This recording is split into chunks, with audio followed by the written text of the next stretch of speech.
tinha um sonho pra viver, um sonho cheio de esperança, de que o amor não vai morrer e Deus perdoa e não se cansa. Eu era forte sem temor e os sonhos eram de verdade, não tinham preço nem valor. Canções e sons pela cidade, mas a noite então caiu, e na noite tantas feras me rasgaram o coração. Tudo aquilo que eu sonhei.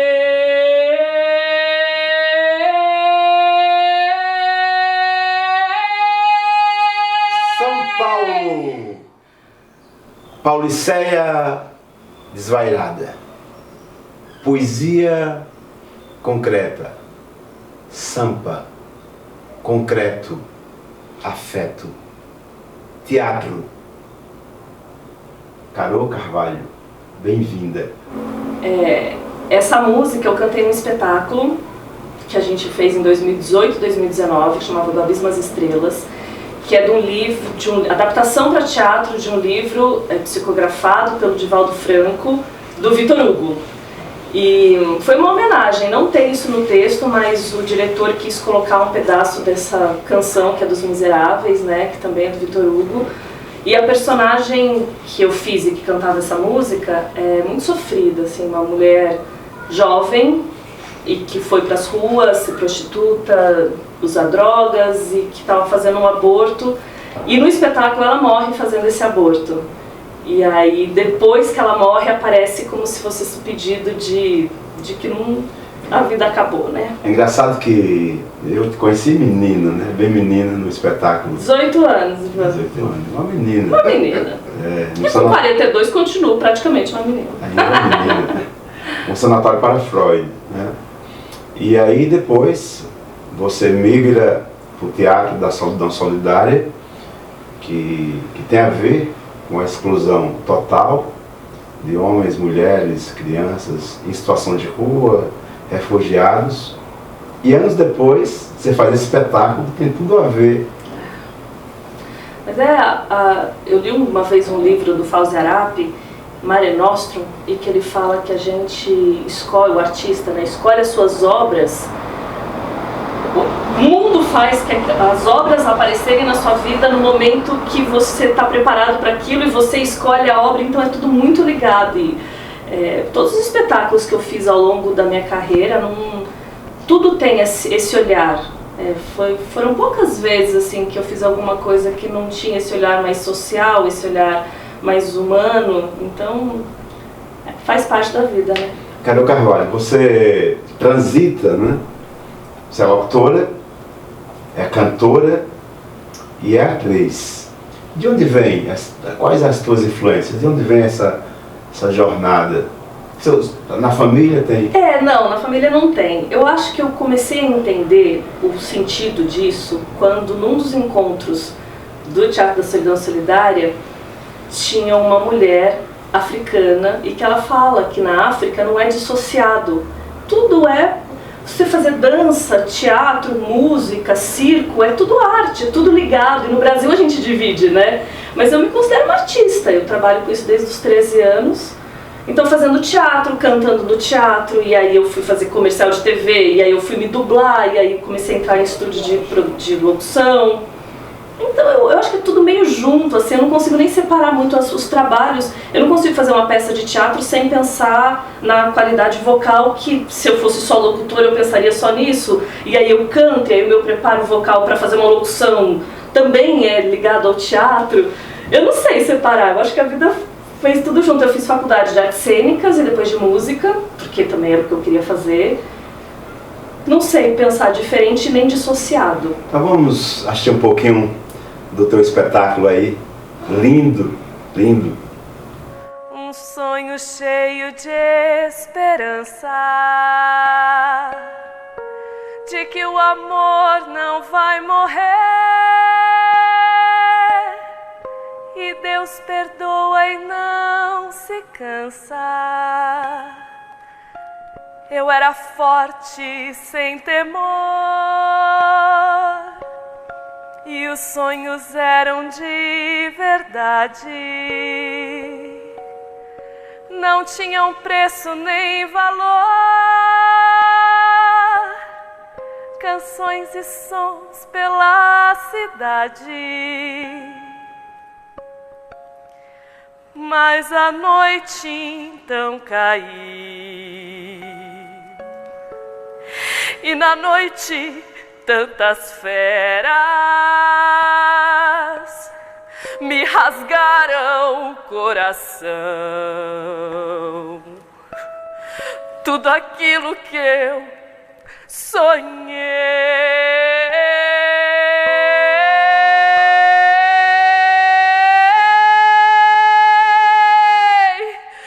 foi no verão que ele surgiu, me oferecendo a primavera. Me prometeu e não cumpriu,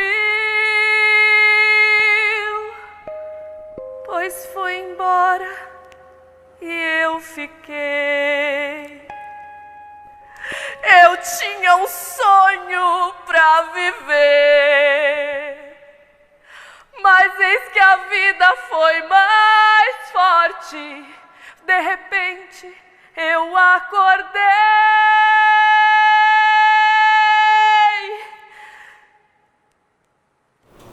Uma grande locutora. Nossos telespectadores já devem ter ouvido tantas vezes a voz dessa atriz, locutora, cantora aí em vários comerciais no Brasil. Como é que aconteceu? Então, eu fui uma produtora de áudio dublar um comercial que eu tinha feito como atriz, com uns 19 anos, na época que a gente se conheceu. E aí eu comecei a fazer personagens no áudio. Quando você ouve um spot de rádio, às vezes tem uma esposa conversando com o marido, um filho, então eu fazia essas vozes. Eu fiquei por uns 15 anos fazendo só personagem. Aí fiz um curso de locução e eu percebi que as vozes, ultimamente, têm ficado mais democráticas. Você não precisa ter uma voz muito grave ou muito impostada para fazer o que eu faço hoje. E ao contrário. Eu percebo que o mercado de locução está abrindo muito para ator, para vozes mais comuns, porque as pessoas querem se comunicar com pessoas. Então, se vem uma voz muito dono da verdade, afasta o produto. E é verdade, assim, faz uns 5 anos que eu montei o meu home studio, né? Então eu consigo dar bastante qualidade para o meu trabalho. E aí eu fui fazer uma live esses dias e fui contar quantos eu tinha feito. E nos últimos 3 anos eu fiz 1000 peças nacionais. Gente, não sabia que era tanto. É bastante, assim, porque é um volume de trabalho grande, tem um mercado ótimo e crescendo. Quem quiser ir para locução, principalmente quem for ator, tem mercado. E é uma delícia, né? Eu fico em casa, eu gravo. E você grava em qualquer lugar do mundo que você estiver, né? Eu levo meu microfone para qualquer canto. Uma vez conversando com o Zé Cabaleiro, eu perguntei para ele qual foi a emoção de se ouvir numa rádio pela primeira vez. Como é que foi isso para você quando você se viu pela primeira vez num grande comercial? Olha, como as coisas foram acontecendo desde muito nova, então meu primeiro comercial como atriz eu devia ter uns 16 anos, e eu lembro que foi muita emoção.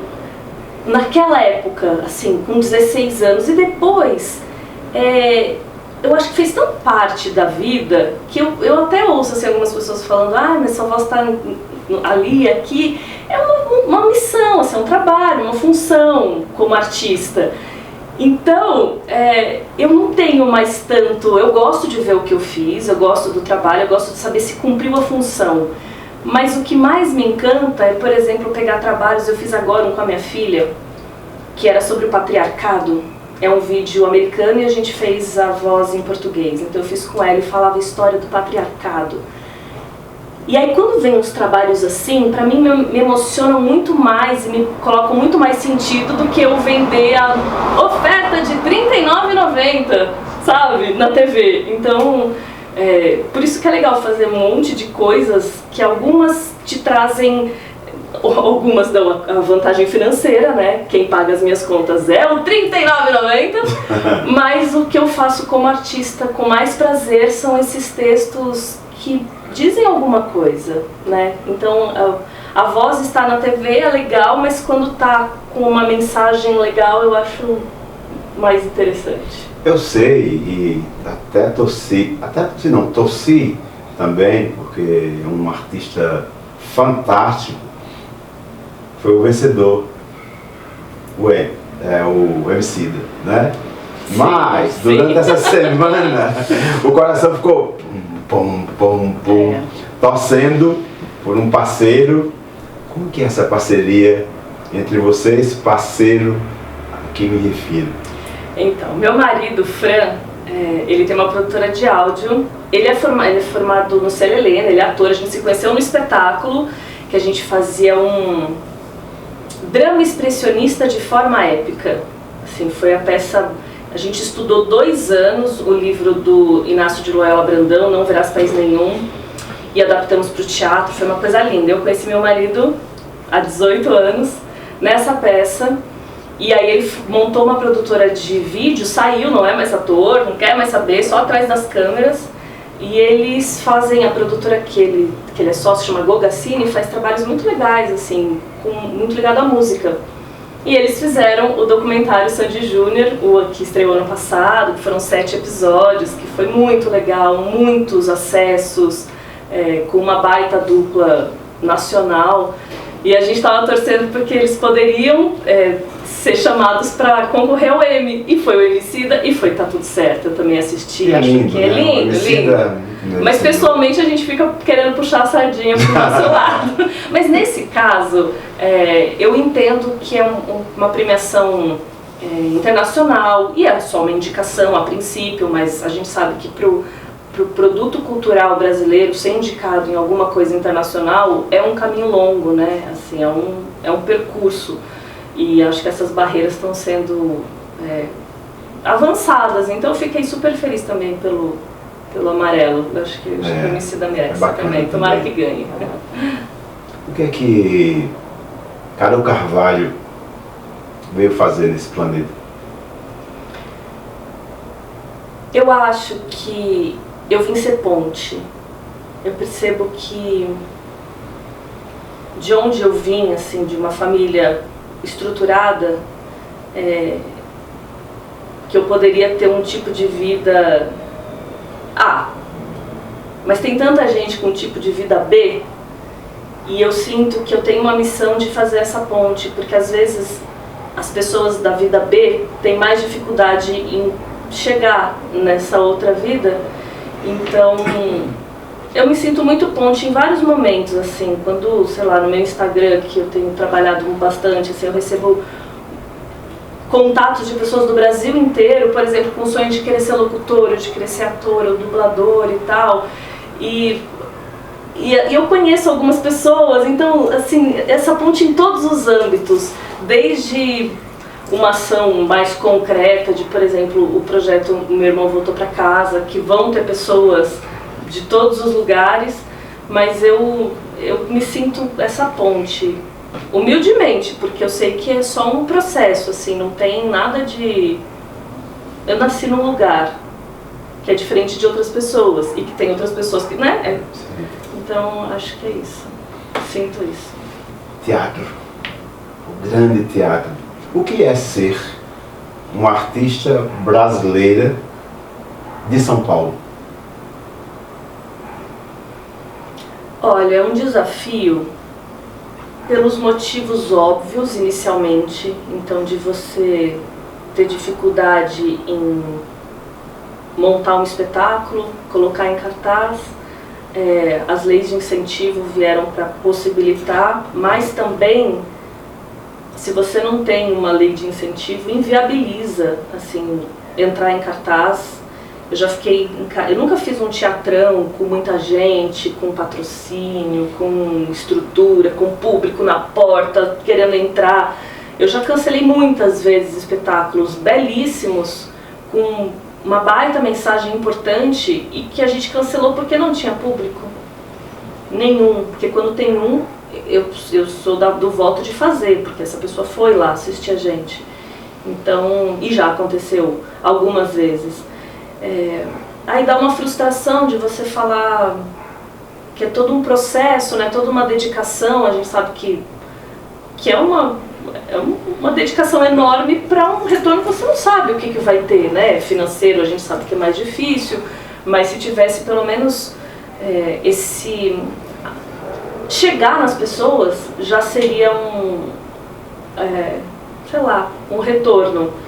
Tanto que essa peça espírita que eu fiz, que é desse espetáculo que tem a música, a gente recebeu algumas mensagens. Eu não sou espírita, mas tenho uma tendência.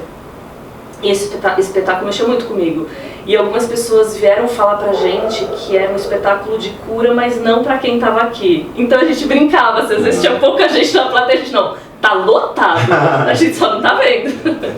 Mas é isso, acho que é lidar com essa frustração de querer, de saber que tem coisa legal pra mostrar, e cadê as pessoas? Assim, eu fico com muito medo desse retorno da pandemia, porque se já era difícil tirar as pessoas de dentro de casa, e a transformação que o teatro gera é só no teatro, é só no ao vivo. Você pode ver um filme que te emociona, você pode ouvir uma música que te toca, mas o teatro, pra mim, assim, é a que atinge diretamente, porque é pessoa pra pessoa.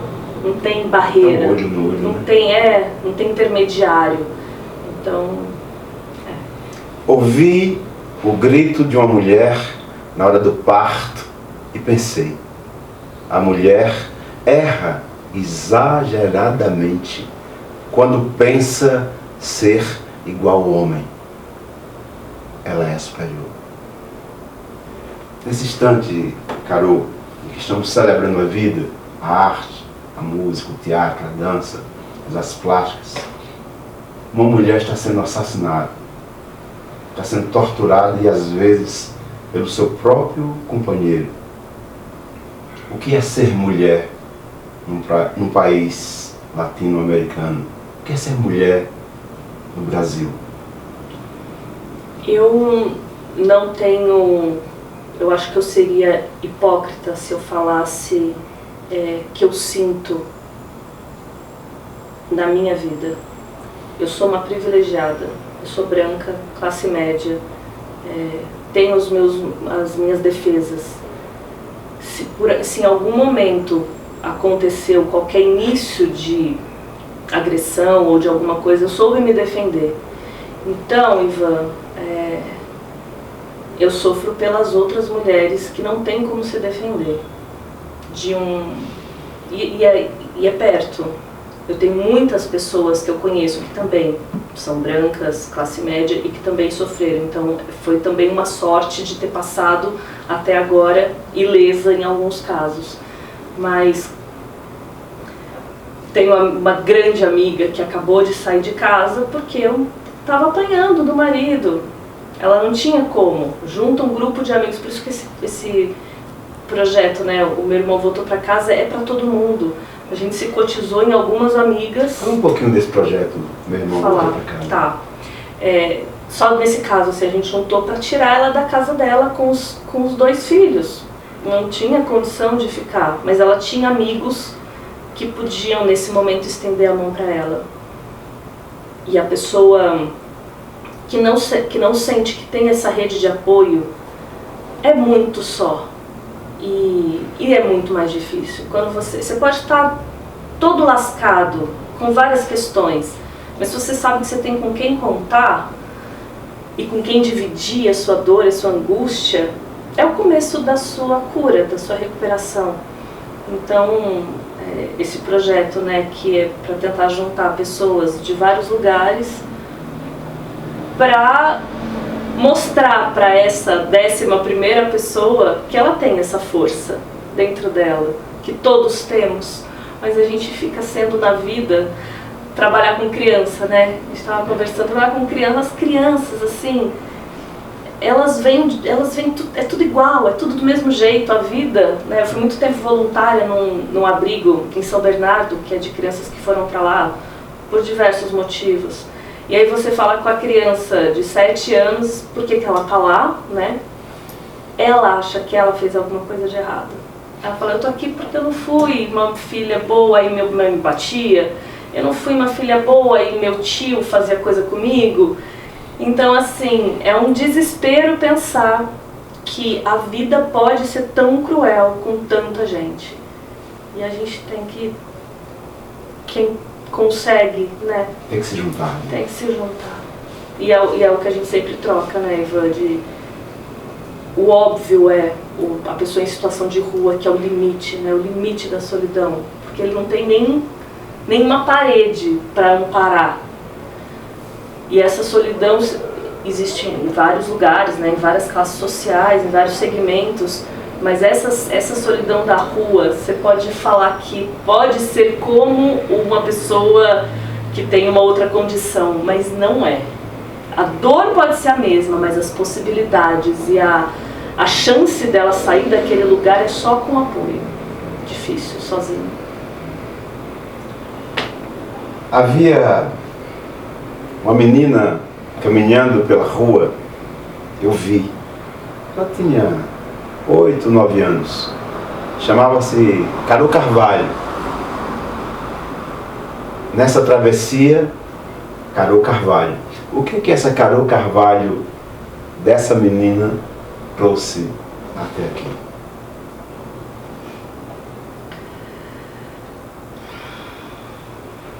Eu não sei de onde vem esse olhar sempre de coletivo. Não é uma coisa assim, né? Lógico, minha família me estruturou, me deu elementos para eu poder pensar assim. Mas para mim nunca fez sentido um carro não parar para um ônibus passar. Porque o ônibus é o coletivo. Ele é mais importante do que eu no meu carro. E eu acho que essa consciência, assim, que é o que me rege na vida, veio desde muito cedo. Muito cedo, eu nem sei quando. Esses 8, 9 anos, sabe? De quando eu era uma menina que ia lá no último, porque eu fazia amizade facilmente, e aí ia no menino que não conseguia fazer amizade com ninguém, e eu era a única que chamava para o aniversário, porque ninguém mais da sala chamava para o aniversário. Então, eu não sei, não sei responder. Um sonho.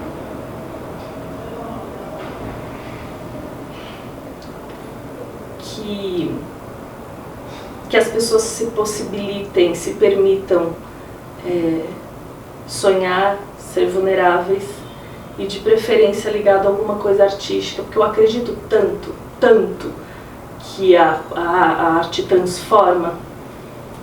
E aí eu convivo com muitas pessoas que falam assim, imagina, eu não leio, ou não desenho, ou não ouço música, ou não pinto, ou não faço teatro, nada. E me dá uma sensação de que ela não chega na potencialidade que ela poderia como ser humano sensível que somos. Então, se a gente conseguisse que mais pessoas se abrissem para a arte, para se transformar através dela e sonhar através dela, pode trabalhar, pode ser da bolsa de valores, não tem problema, mas escrever um poema para o seu filho no aniversário já é transformador. Para quem você daria as costas? Ou para o quê?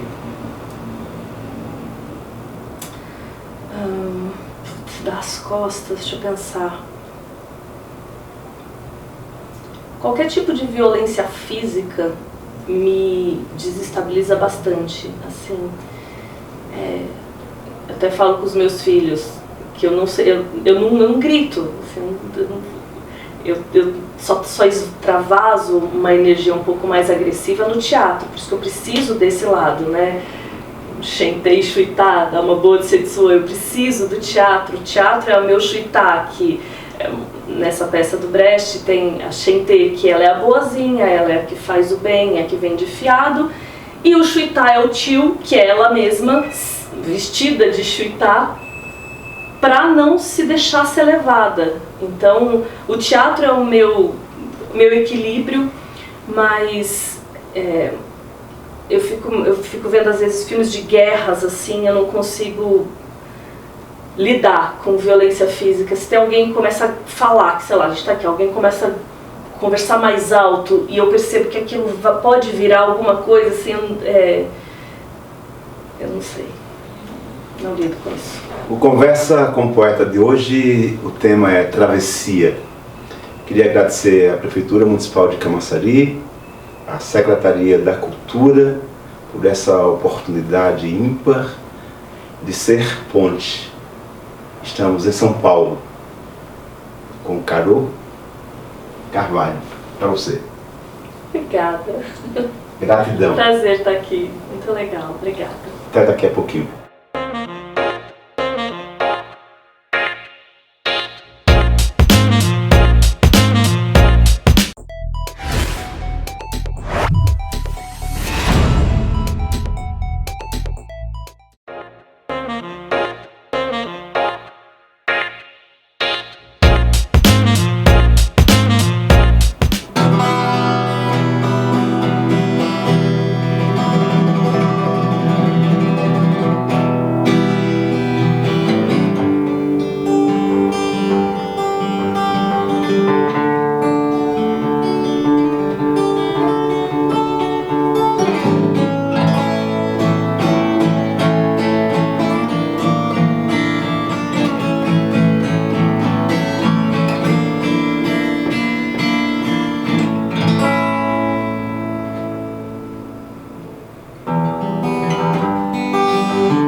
Nas fronteiras, bandeiras, contradição, estamos juntos, separados, um aperto de mão.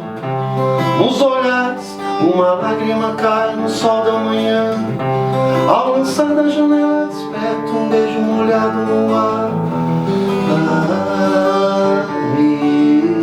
Beijo no ar.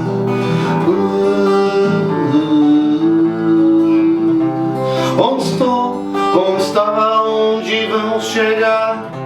Sem amor, sem parar, não é lugar. Girar no alto, andar por baixo, sentir que podemos mudar.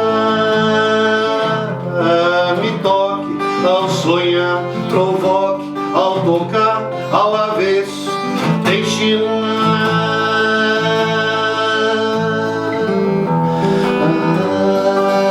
E lanço no ar, e beijo no ar.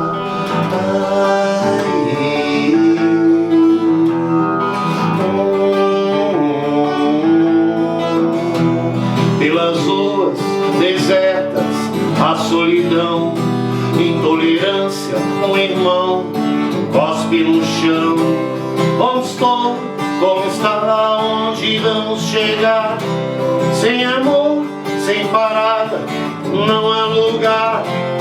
Girar no alto, andar por baixo, sentir que podemos mudar.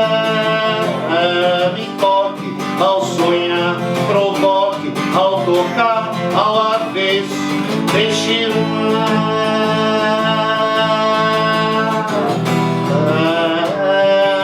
E danço no ar.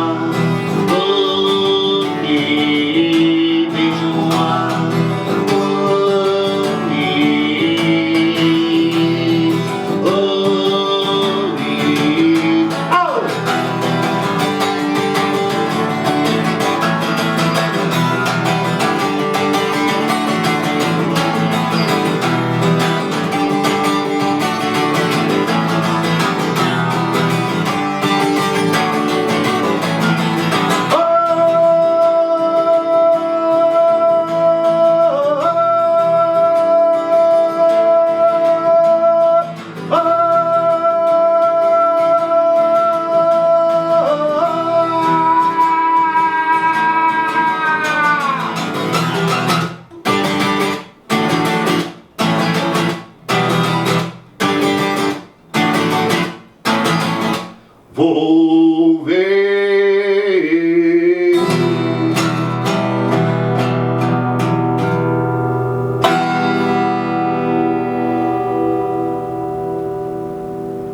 Bravo! Cacau, poeta, cantor, compositor, idealizador do Ateliê Travessia. Love, me fala sobre essa obra. Essa instalação ela é inspirada no homem vitruviano, Leonardo da Vinci, Homem na Proporção, quebrando a proporção, lançando esse ser, e Love, Beatles. Beatles. O que concentra e expande, ofertando uma rosa, uma flor. Então, é o amor. E a obra, assim, então, de toda a instalação da Ateliê Travessia é amor, além alma.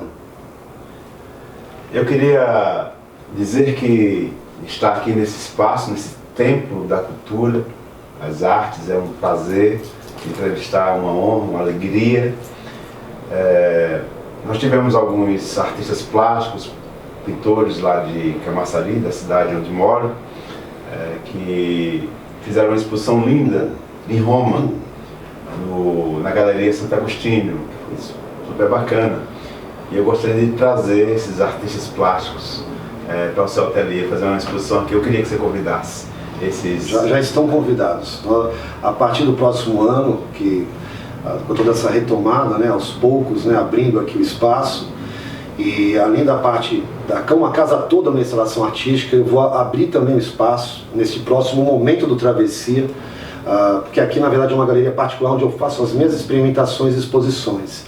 Mas diante de todos os diálogos e tudo, eu acho que é o momento agora também de abrir para novas parcerias e exposições aqui também de novos artistas. Então já estão convidados, de repente pode ser já a primeira leva dessas primeiras exposições que vão acontecer por aqui.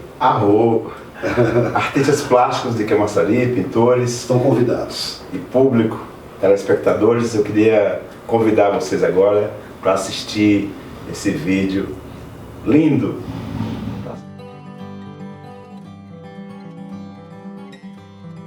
Meu nome é Cacau, estou aqui no Ateliê Travessia, em São Paulo, na rua Minas Gerais, quase esquina com a Avenida Paulista, que é a base da minha produtora, espaço de criação e também, hoje, um espaço cultural que dialoga com a cidade e com o mundo.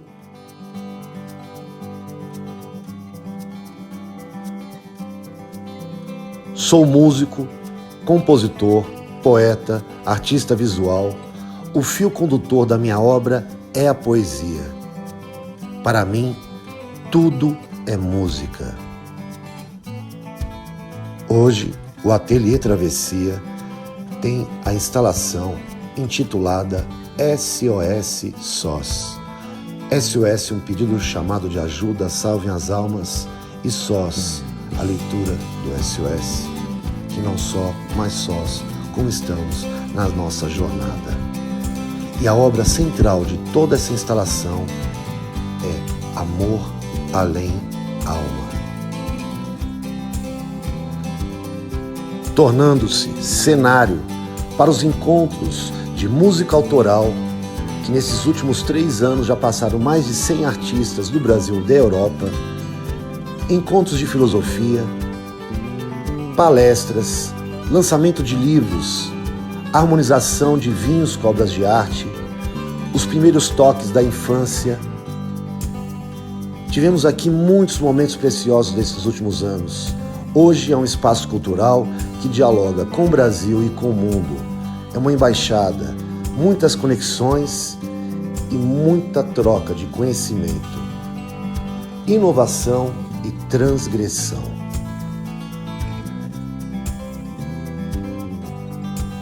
Para acordar é preciso sonhar. A travessia. Ateliê Travessia. Como é que nasceu o Ateliê Travessia? São Paulo, Avenida Paulista, poesia concreta, concreto, aí nasce essa poesia, essa cor no seio da Avenida Paulista. Como é que...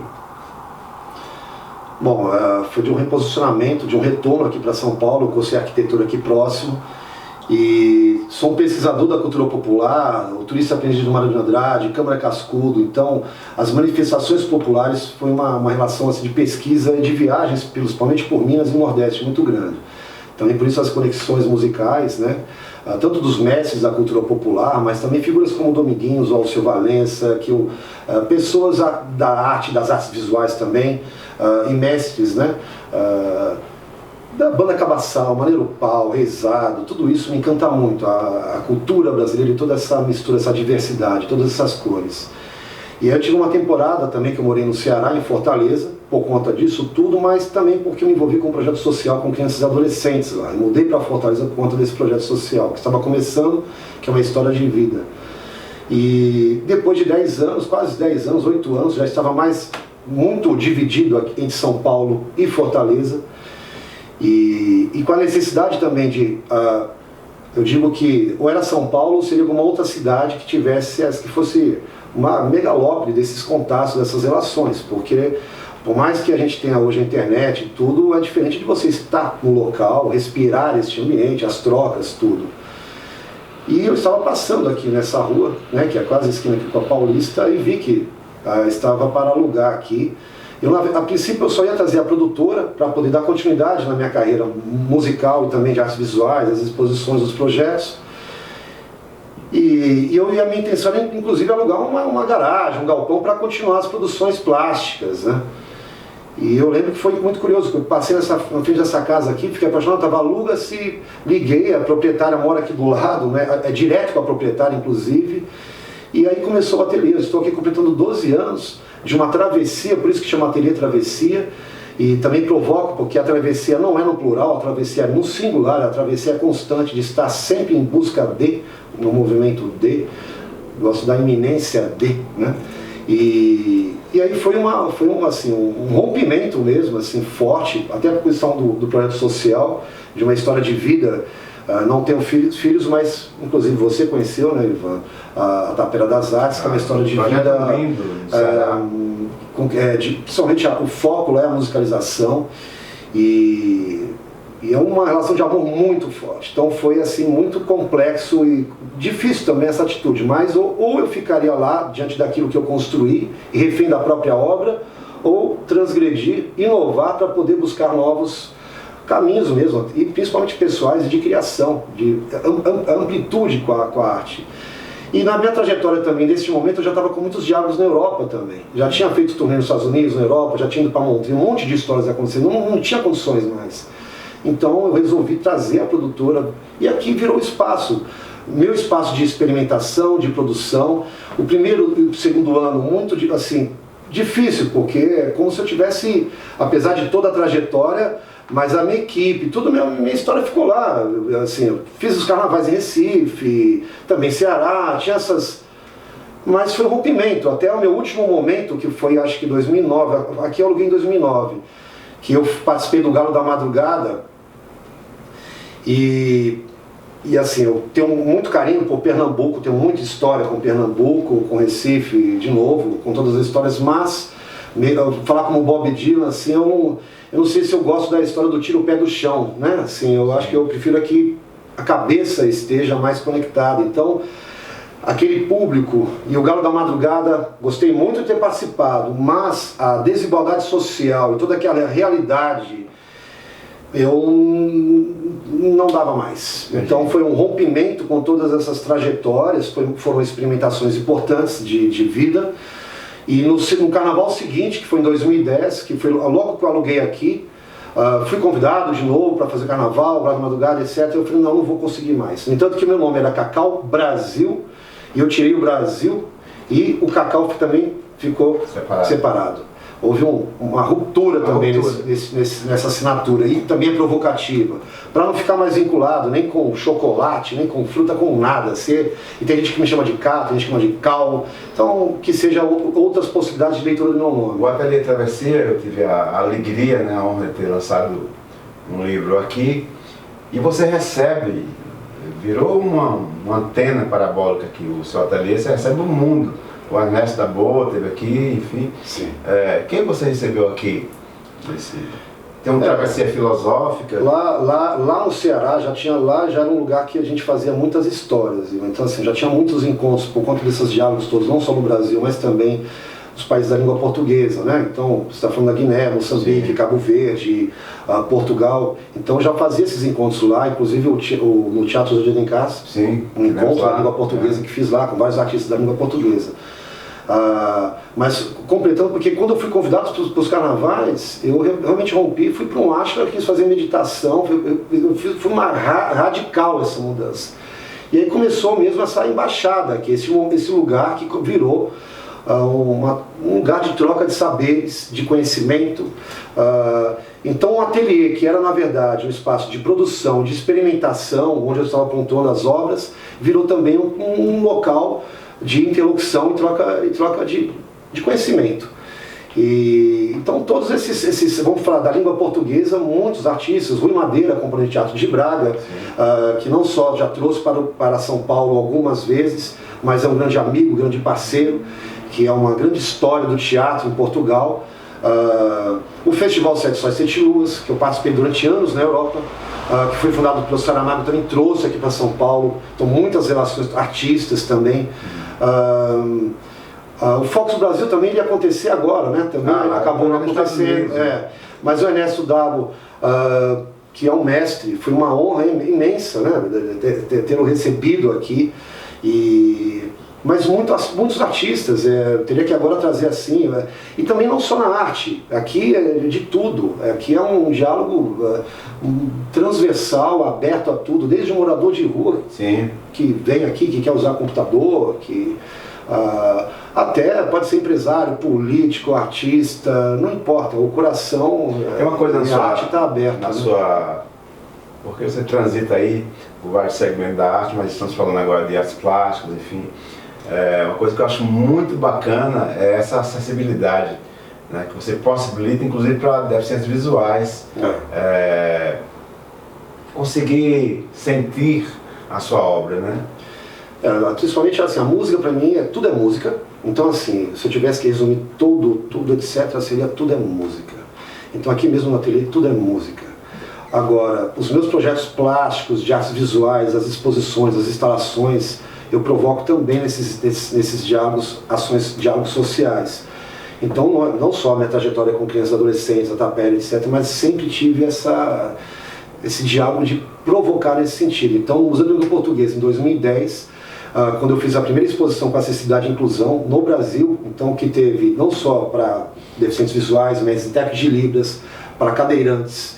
Foi uma parceria aqui com a Secretaria de Estado, que trabalha especificamente com isso, com algumas ONGs aqui.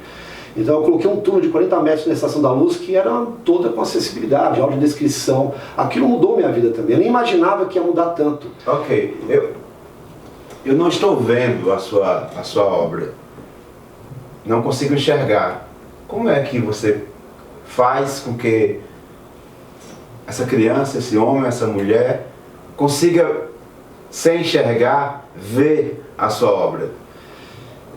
Tem várias... Bom, a gente foi criando uma forma porque é muito complexo uma imagem se a pessoa não tem referência. Se ela é deficiente visual de nascença, ela não tem referências. Se ela ficou durante a vida, ela já tem um pouco mais de referências. Então, se eu falar que um quadrado ou uma cor, ela ainda consegue trazer um pouco isso na memória.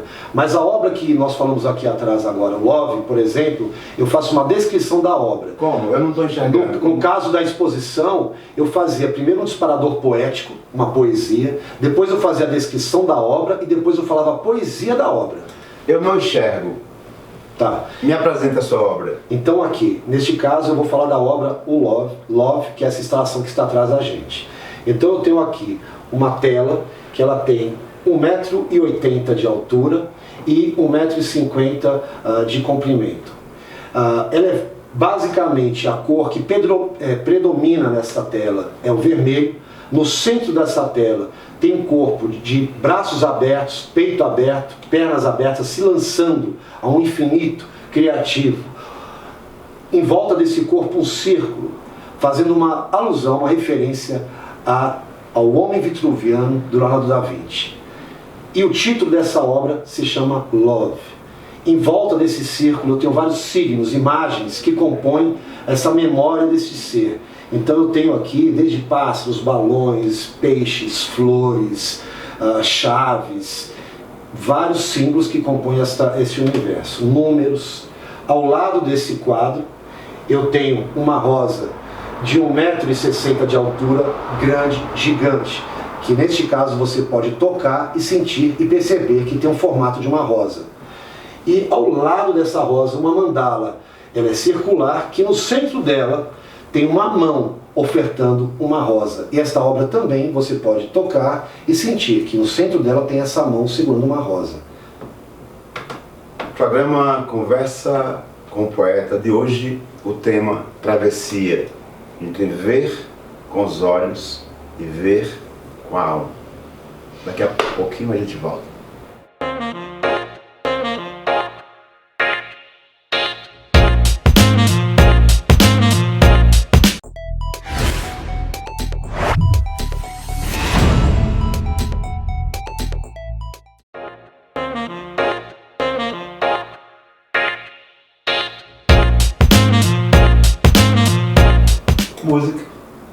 Música? Vou tocar então, Ivan, uma música que foi uma série de lançamentos que eu fiz em outubro deste ano, que dessa angústia que foi o ano passado, na pandemia, e também vivendo todo esse pandemônio que o Brasil está vivendo, né? Neste caos político. E aí nasce uma série de obras chamada O Grito, que é uma pintura, uma poesia, uma música e um videoclipe gravado aqui nesse espaço com personagens que tem zíper na boca. E eu vou falar poesia. Ok. A lua se mistura com a fumaça. No centro da mão, o espelho convexo amplia seu olhar ao entrar.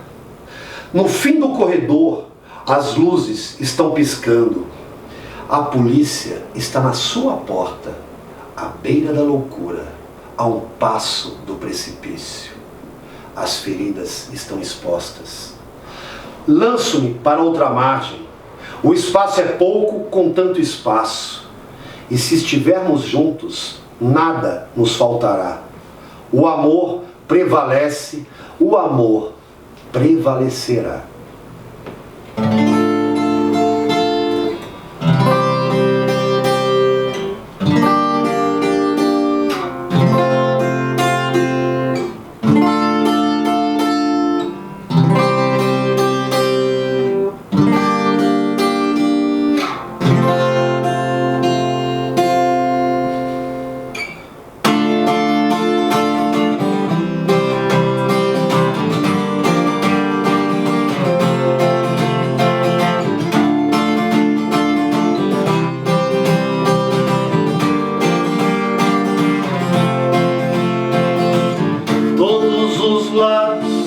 Ventos que sopram, meu corpo fica à deriva. Diga que fala, não para, paz, pense, não arraste. Aquele dia, dentro do sol, chama um grito, nos força a andar. Dentro do sol, a luz desperta o olhar. Beija você, tentar dizer não. Dentro do espaço, uma opção, tudo em vão em você. Deseja porque todas as coisas irás perder. Dentro do sol, chama um grito, nos força a andar. Dentro do sol, a luz desperta o olhar.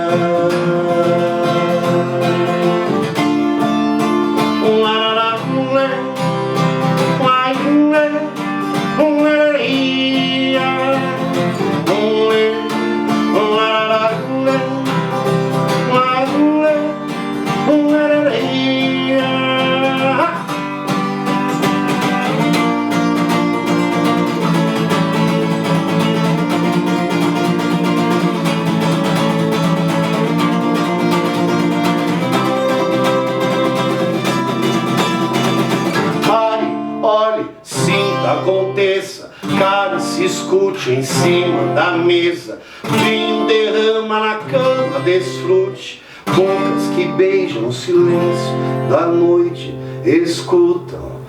Dentro do sol chama um grito, nos força a andar. Dentro do sol a luz desperta o olhar. Dentro do sol chama um grito, nos força a andar.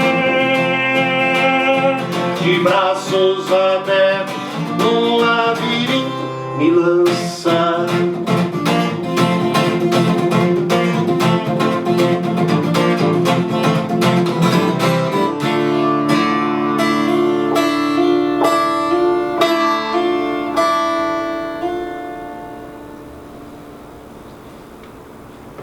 Que tenhamos, qualquer dia desse, a alma feminina, alma de compaixão, de afeto, de bondade, de partilha. Grávido de arte, quem você pariu primeiro? A música, a poesia ou as artes plásticas?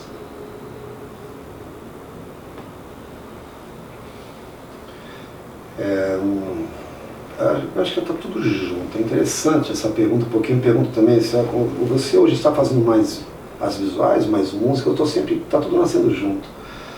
E para mim a sensação também é isso desde criança. Eu sempre fui apaixonado por música brasileira muito, pela literatura.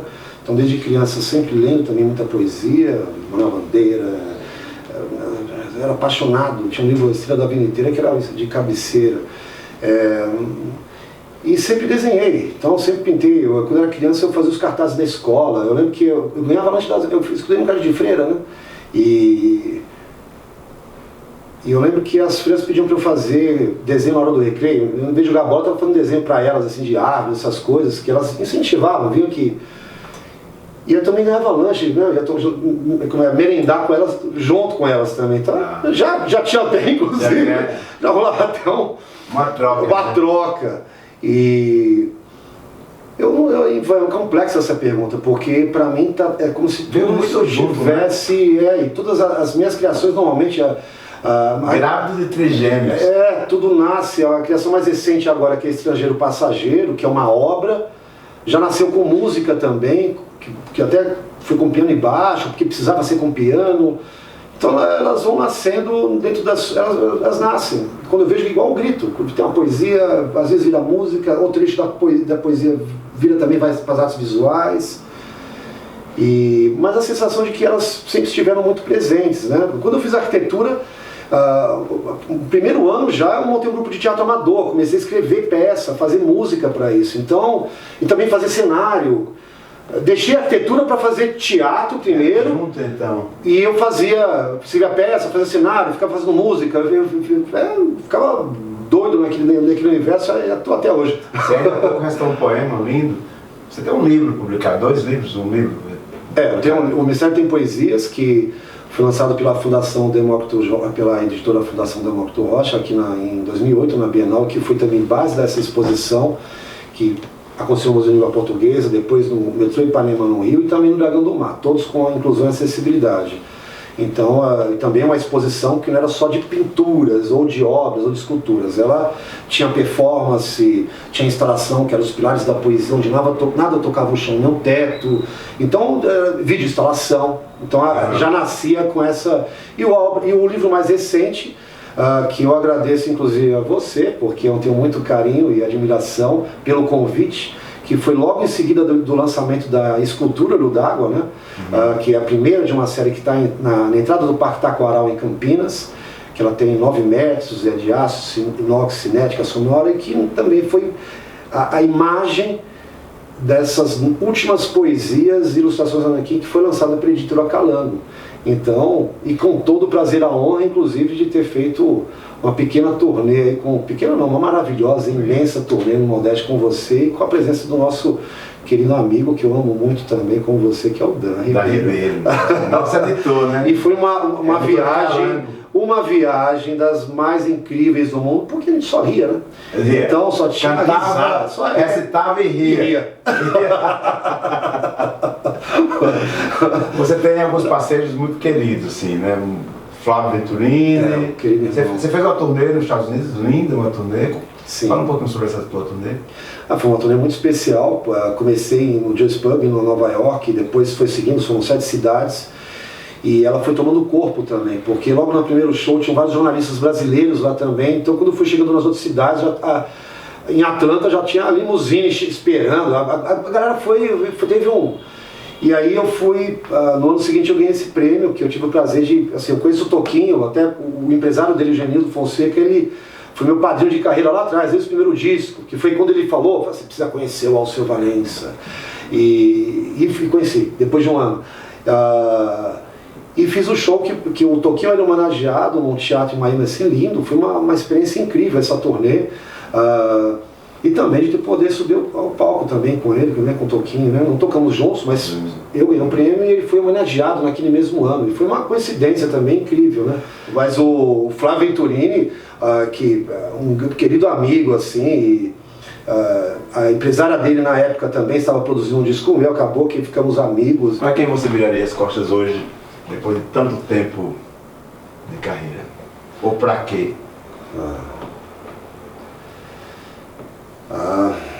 Para quê eu acho que era mais interessante, porque para alguém eu acho que eu não tenho essa...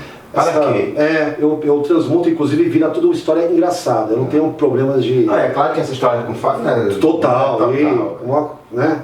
Carinho do mundo, mas eu não teria ninguém, talvez, assim... o que eu viraria seria pelas condições mesmo, do que acontece. Eu acho que assim, eu ouvi sobre a questão do mercado fonográfico, seria uma coisa que eu viraria, porque acredito também que essa questão do produto, você elimina também uma potência musical e uma diversidade incrível que o Brasil tem, e de artistas que inclusive acabam fazendo histórias imensas pelo país, que a gente não conhece, e fora também, que a gente também não conhece.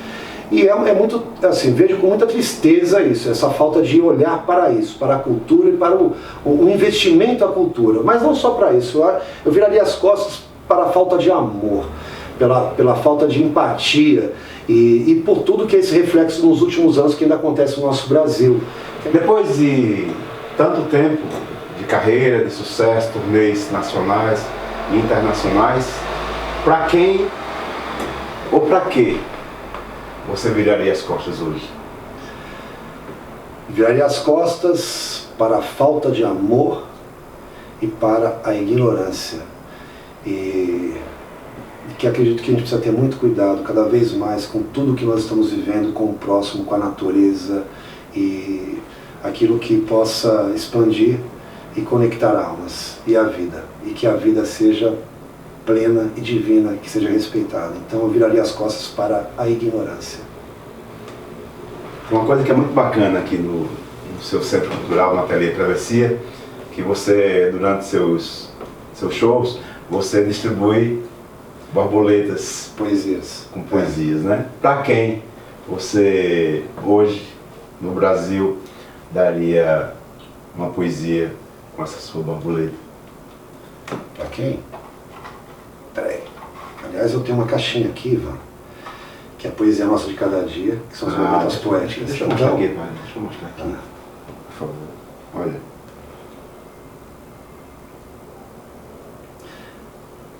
Como a borboleta tem essa questão da metamorfose, que seja através da poesia, esse toque poético, através de pequenas frases. Então, para quem que eu tiraria uma poesia? Para um irmão querido que eu amo muito e admiro, você. Oh, cara, obrigado. Gratidão. Gratidão a você, meu irmão, por todo o aprendizado e por toda a emoção, inclusive, que tive o prazer de viver nesses últimos momentos, mas desde o nosso primeiro encontro. Mas não posso esquecer, vou até ficar emocionado de novo, um momento muito singelo de você recitando uma poesia, foi a primeira poesia que você recitou para mim aqui, do seu livro, e que é a poesia que você fez para Laíra, sua filha, e vou ver você ajoelhado, lendo para ela. Realmente, ó, só de falar já me deixa muito emocionado, meu irmão. Muito. Ave Maria. Gratidão. Gratidão. Conversa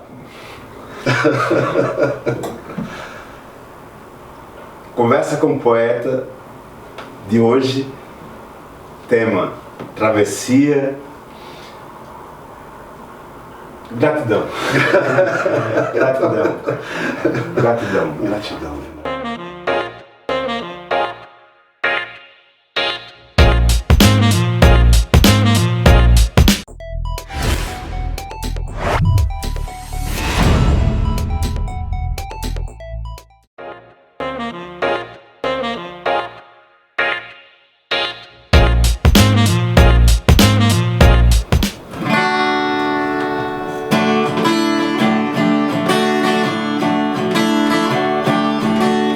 Pátria amada, é pra você esta canção desesperada, canção de desilusão.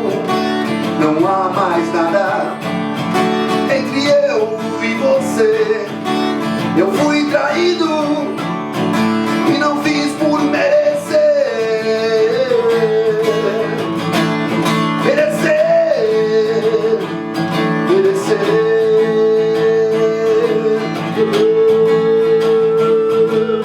Pátria amada, cantei hinos em seu louvor, mas tudo que fiz de nada adiantou. Na boca amarga ainda resta este refrão que diz pra morrer por ti, não importa a razão. A razão.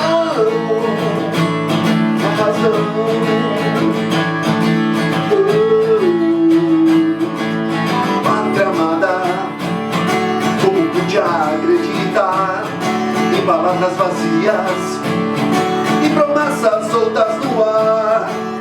Pátria amada, você me decepcionou quando eu lhe pedi justiça. Você me negou, me negou, me negou, me negou. Pátria amada,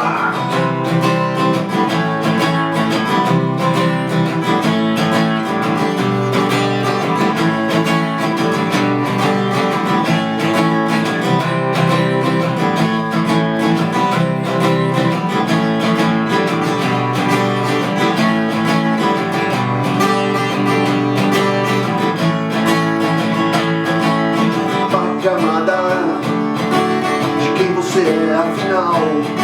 É do povo nas ruas ou do Congresso Nacional? Não, não. Pátria amada, idolatrada, salve, salve-se quem puder.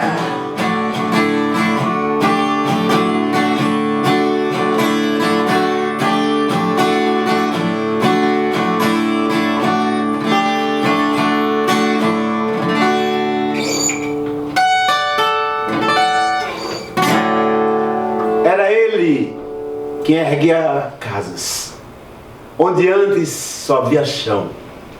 E como pássaro sem asas, ele subia com as casas que lhe brotavam da mão. Como tão pouco sabia que a casa que ele fazia era a sua escravidão. Poeta, DJ, apresentador, cantor, compositor, um operário da cultura brasileira. Clemente Tadeu, uma honra, uma alegria ter você no Conversa com o Poeta. Bem-vindo. Pô, eu que agradeço o convite, cara. Acho que você falou tudo, né? Operário da arte mesmo, né? Aquele cara que faz de tudo para continuar produzindo e sobreviver da arte, né? Que pátria é essa que você canta? Ah, é aquela pátria que virou as costas pra gente, né? Eu acho que a gente tem uma uma elite, né, e tal, isso desde que o Brasil é Brasil, que não gosta do seu povo, não se identifica, né, com o seu povo, né. É uma elite que se acha sei lá, de qualquer outro lugar, da Europa, do Oriente Médio, qualquer lugar, mas não se acha daqui, né. Então é uma pátria que não nos cabe, é uma pátria que nos persegue, na verdade, né. Eu acho que alguns escolhem como instrumento o piano, a poesia. Você escolheu o punk rock. Quais as tuas influências? Cara, eu na verdade o punk rock me escolheu, né?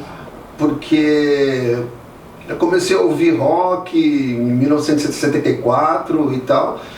Em 1974, na década de 70, existia um revival do rock and roll dos anos 50. Né? Então, você, com a galerinha, a sua turminha de bairro e tal, ligava na sessão da tarde, estava passando um filme onde tinha Chuck Berry, Little Richards, Fats Domino e toda aquela galera, né? Elvis, é claro, pra caramba, né, e tal.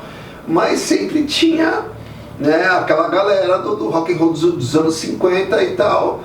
E houve uma identificação, né, e tal. E com isso comecei a ouvir rock, né, e com isso... Só que o rock que eu gostava era um rock que estava no nível das ruas, né, não o mainstream, né, o rock que falava da galera, do cara que não tinha um centavo no bolso e que tinha que se virar, né. Esse era o rock que a gente curtia. Então a gente ouvia, ao invés de ouvir Deep Purple, tudo bem, eu ouvia Deep Purple, Led Zeppelin, essas coisas, mas eu ouvia Stooges, ouvia MC5, eu ouvia Made in Brasil, né.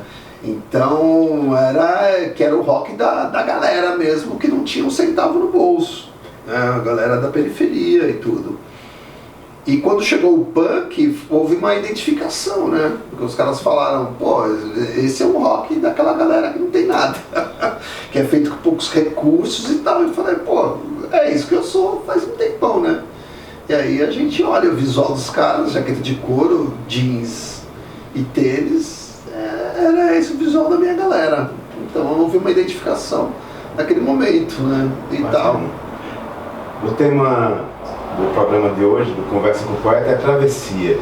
Sim. Eu gravei com alguns artistas lá da Bahia, de Camaçari, do rock alternativo, que se identifica muito com o teu trabalho. Né? A banda Declínio, que é uma banda que tem um puta de um trabalho bacana lá na Bahia. Júnior Urbano, Sim. Que também tem um trabalho consistente, enfim.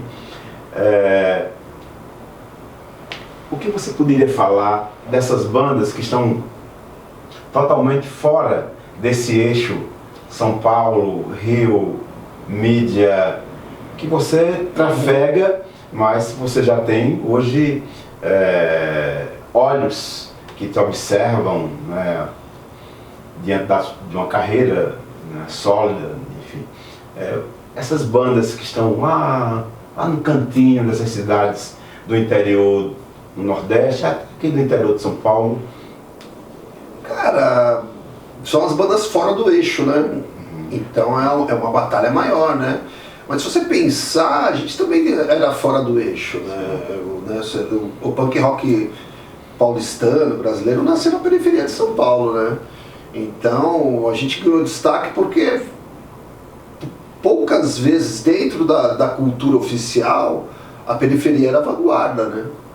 Entendeu? A gente já estava fazendo uma coisa que quando a gente foi descoberto ninguém sabia que existia já. Existência, né? Exato.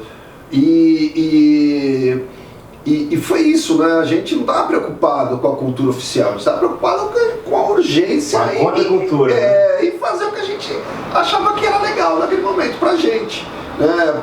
Por que eu montei uma banda punk? Porque não existia uma banda punk pra gente assistir um show.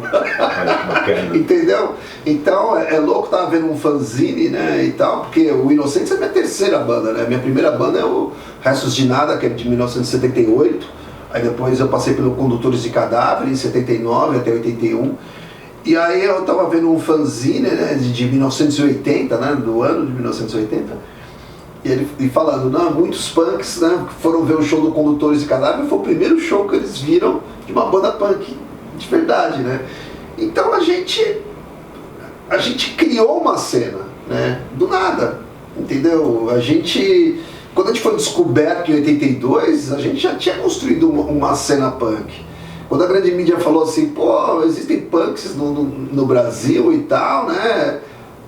A gente já existia, né? Então, né, o que eu vejo hoje com as bandas é uma preocupação em se estar no mercado, né? Então, acho que a primeira preocupação é se fazer um trabalho legal e se reunir uma galera que esteja a fim de ouvir o som, de fazer junto aquela cena, né? Galera que goste daquele tipo de trabalho, mesmo que isso não gere, né, uma renda financeira e tal, porque a gente fazia tudo simplesmente porque a gente tinha que fazer, pra gente poder, né, curtir aquele tipo de música, a gente tinha que fazer, né, era uma urgência mesmo, né. Então, eu acho que o conselho que eu tenho que dar para essas bandas é continuar trabalhando, continuar fazendo, continuar encontrando a galera, continuar se... Hoje as mídias sociais, elas diminuíram o espaço, a distância, né? Então eu acho que é isso, né? Eu, por exemplo, tenho 2 programas de rádio onde eu só toco bandas novas do rock brasileiro. O primeiro é na Kiss FM, o Filhos da Pátria, né? Onde eu toco, a gente fala, brinca, né? O presente, o passado e o futuro do rock nacional. Mas muita coisa alternativa, né? E tal. Então, e agora um programa novo na Rádio Brasil Atual, que é o Bússola, né? Que são 2 horas tocando rock nacional.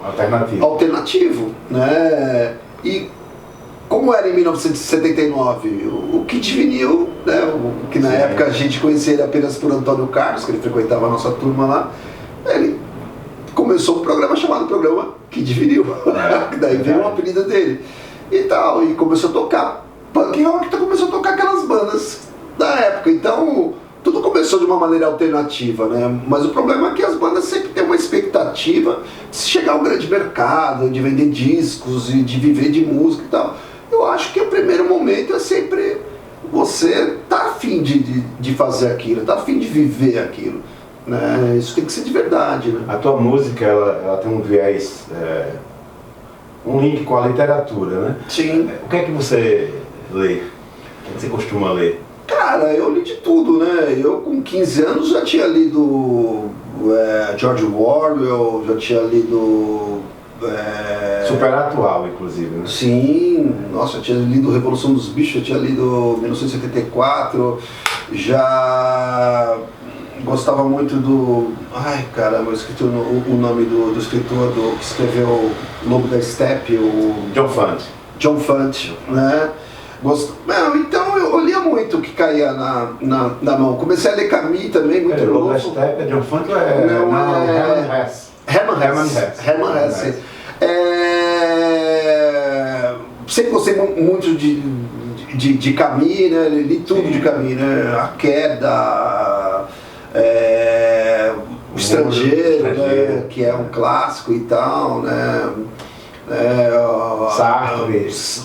Sartre eu não li muito, sabia? Mas eu sempre vi por cima, mas eu sempre li muito, assim, né? Eu trabalhava de office boy, mas... Os Beatniks, você leu? Os Beatniks eu li On the Road, né? Do Jack Kerouac e tal. Allen Ginsberg.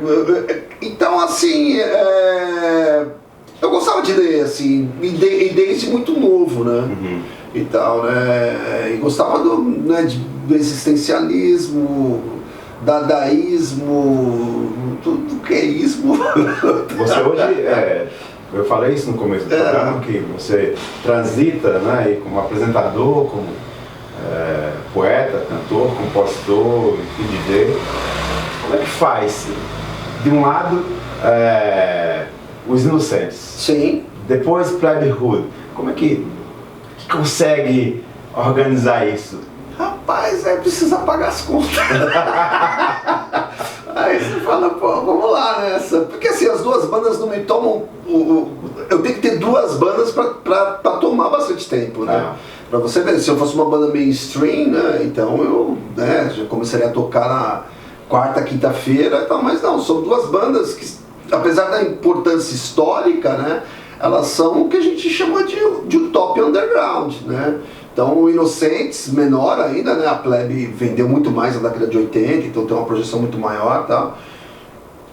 Então a gente faz bastante shows, mas não são o suficiente para você poder viver só das bandas. Então tô no Show Livre, né? Onde eu sou apresentador lá e tal.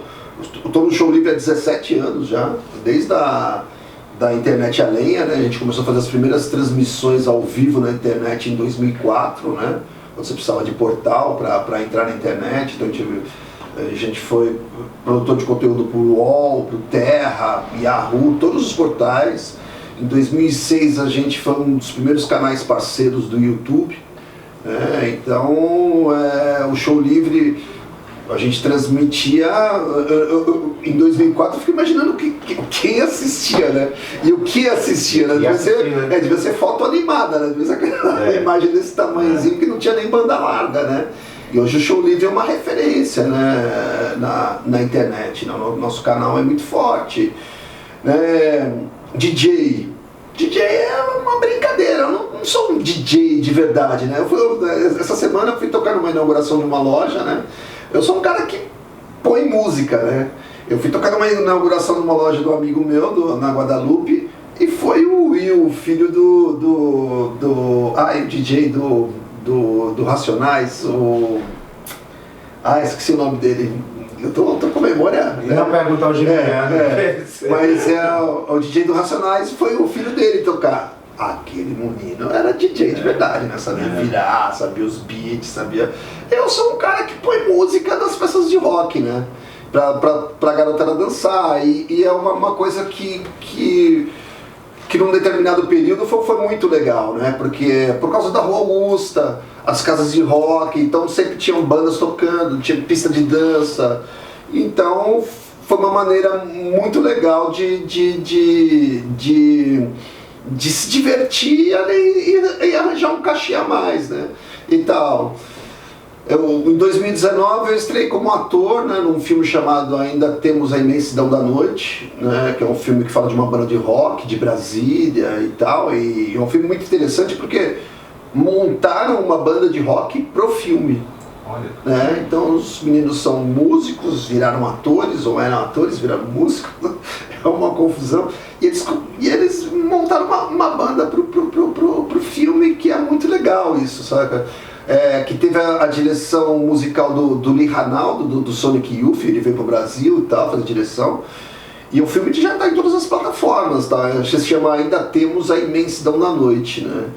E tal, e foi a primeira vez que eu fiz um filme que eu tive uma fala, né? Roubei o seu lugar de ator. E aí eu fiz o papel de um delegado, né? Que eu prendo a banda, né? Então que tá fazendo uma bagunça e tal. Que missão, hein, Glória? E cara, me diverti muito, assim, foi, né? E tal. Aí fiz o teste pro Marighella, mas não passei, né? Porque eu não sou, como eu disse, eu não sou ator e tal, então até pegar o pique, mas assim, são as oportunidades que vão aparecendo e você vai encarando, né? Tipo, me ligam e falam, pô, você quer trabalhar nesse filme que você encararia? Por que não? A questão de ter fala ou não em filmes, eu fiz o Carandiru do Hector Babenco, né? Na verdade, eu não ia fazer nenhuma participação como ator, porque na época eu dava aula para ex-presidiários, enfim, o Hector Babenco soube do meu trabalho e pediu para eu selecionar alguns alunos, né, para o filme, né? E aí eu ia sempre assistir as gravações, enfim, né? Aí ele falou, Ivan, você vai fechar o filme. Oh, que legal. Falei, cara, que bacana, né? A cena era o Luiz Carlos Vasconcelos, que fazia o doutor. Sim. Chegava depois do massacre, né? Vinha no metrô, Aí chegava no Carandiru, eu estava de carcereiro, eu abri o portão e dizia, bom dia, doutor, ele, bom dia. Ele entrava e acabava o filme. Uau, você encerrou o filme. Ele disse, não, você encerrou o filme. Você falou agora dele que você teve uma fala, eu lembrei. Mas o Eco Babenco era um parceiraço, né? Que legal. Bacana, muito comprometido.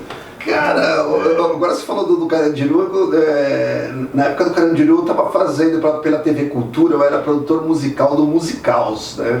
Era o programa do Gastão Moreira lá, né? Que tinha saído da MTV, eu fui produtor musical. E lá também foi uma dessas coisas, também, né? Me ligaram, você quer ser produtor musical do Musicaus? Eu, sim, vamos lá, tal. Daí desliguei o telefone e falei, o que faz um produtor musical? Deixa eu ir lá. Fui e acabei ficando lá 4 anos, né? E lá eu tava lá numa gravação, encontrei o Sabotagem, ele tinha acabado de gravar o Carandiru, né? O parceiraço, né? Daí o Sabotagem contando, pô, Clemente e tal, e na cena que eu morro lá, os caras tiram em mim, eu caí a minha perereca, né? Saiu fora. Você sabe que no filme ela tem uma coisa que era muito engraçada. O Eco dirigindo, aí, pra gente, todos os atores, uma puta de uma cena, aí Sabotagem, não, doutor, isso aí não. Isso aí que eu nunca ia falar isso, não. O Eco Babenco mudava, mas ele tinha autoridade sobre aquilo, né? Vamos mais uma música? Vamos lá. E agora, qual que eu toco? Cara, tudo que você toca. Toca uma da plebe, né? Sim. Deixa eu ver se eu acerto aqui.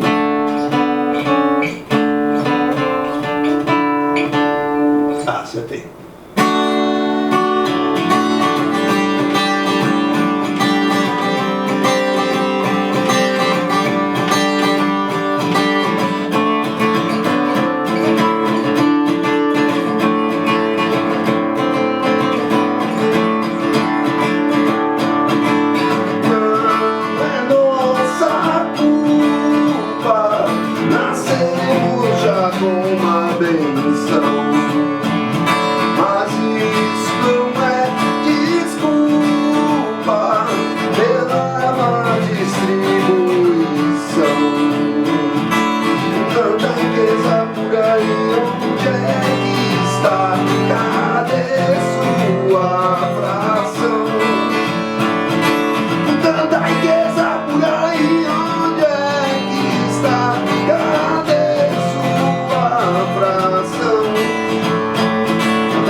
Esperando a ajuda de Deus. Até quando esperar pra me ajoelhar? Esperando a ajuda.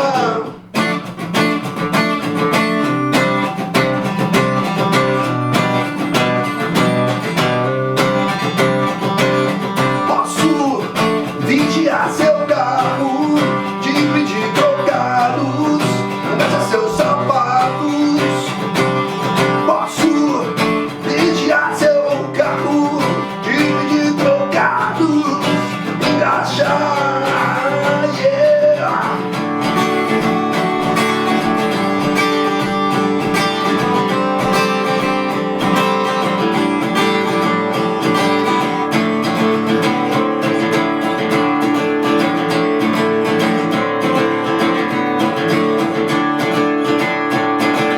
Não é nossa culpa, nascemos já com uma benção.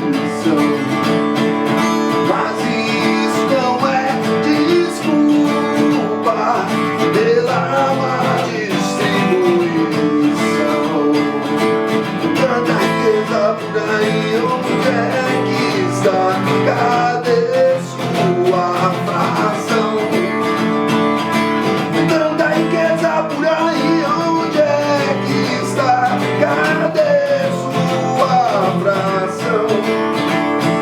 Até quando esperar pra me ajoelhar, esperando a ajuda de Deus?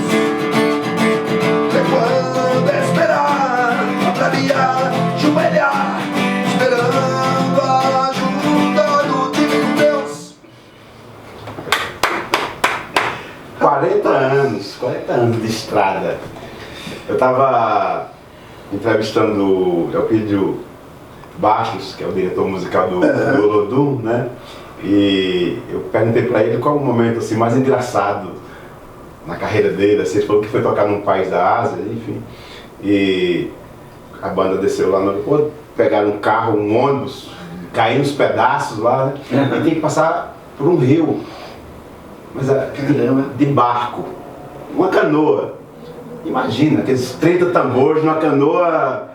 E tem um dos meninos do Olodum, que é super gordo assim, né? E ninguém queria que ele fosse no barco. Ele fosse no barco. 40 anos de carreira. Um momento engraçado desses teus 40 anos, assim, que você se diverte até hoje. Cara, mano, de tudo, né? Porque... O lugar, quando chegou lá, o palco era pequeno, não tinha luz, não já tinha... chegamos em lugar que a gente, por Inocentes mesmo, a gente tinha tocado no Circo Voador no Rio.